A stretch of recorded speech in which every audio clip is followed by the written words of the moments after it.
صحابہ کرام کا مقام بڑا بلند ہے، بڑا عظیم مقام ہے ان کا، البتہ چند باتیں بہت واضح اور روشن ہیں۔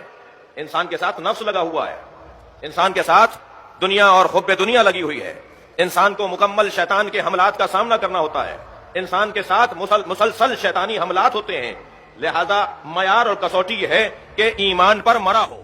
بڑے لوگ گزرے ہیں کہ جو مسلمان زندہ رہے، مگر کارنامہ یہ ہے کہ مسلمان اس دنیا سے جاؤ۔ یہ وہی آیت ہے جو جناب زہرا نے فدق کے مطالبے کے موقع پر مدینے کے دربار میں ارشاد فرمائی تھی، جو فاطمہ کو ناراض کرے وہ مسلمان مرتا نہیں ہے۔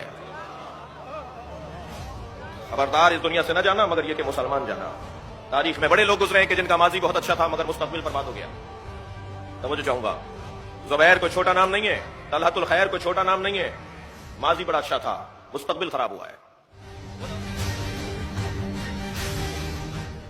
جب جنگ جمل کے اندر مولا امام حسن نے آ کے بتایا بابا وہاں سے زبیر آئے ہیں گھوڑے پر بیٹھ کے، جنگ کا آغاز ہو رہا ہے، زبیر مولا سے جنگ کرنے کے لیے میدان میں اترے ہیں، تو حضرت نے فرمایا بیٹا تمہاری اجازت ہے کہ میں چلا جاؤں؟ اجازت امام حسن سے اس لیے مانگی تھی کہ لشکر کے سالار امام حسن تھے، اور مولا علی نے یہ ہمیں ہدایت عطا کی ہے کہ جسے بڑا بناؤ اسے بڑا بڑا مانو۔ فرمایا بابا آپ میرے امام ہیں، آپ میرے مولا ہیں۔ حضرت گھوڑے پر بیٹھے اور جا کر آواز دی زبیر پہچانتے ہو میں کون ہوں؟ کہنے لگا آپ علی ہیں۔ حضرت نے فرمایا فلاں دن فلاں تاریخ فلاں جگہ فلاں موقع فلاں فلاں لوگ موجود تھے جب پیغمبر نے تم سے کہا تھا کہ تم علی کے خلاف تلوار لے کر آؤ گے، تم نے یقین نہیں کیا تھا، تمہیں یقین نہیں آ رہا تھا، تم تعجب کر رہے تھے کہ ایسا کیوں کر ہو سکتا ہے۔ یہ وہی دن ہے، یہ وہی جگہ ہے جس کے لیے پیغمبر نے پہلے سے بتا دیا تھا۔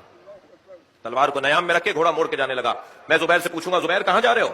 جب تم پر حق روشن ہو گیا، جب تم پر صداقت واضح ہو گئی تو لا تعلقی اسلام کی لغت میں نہیں ہے۔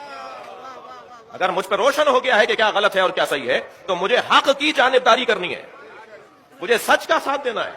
لیکن یہ چلا گیا میدان جمل چھوڑ کر، اور ایک شخص نے رستے میں اسے تنہا پا کر اس کا سر قلم کر لیا، اور سر لا کر جب مولا کے سامنے رکھا تو حضرت نے تعجب سے اسے فرمایا القاتل والمقتول کلاہما فی النار۔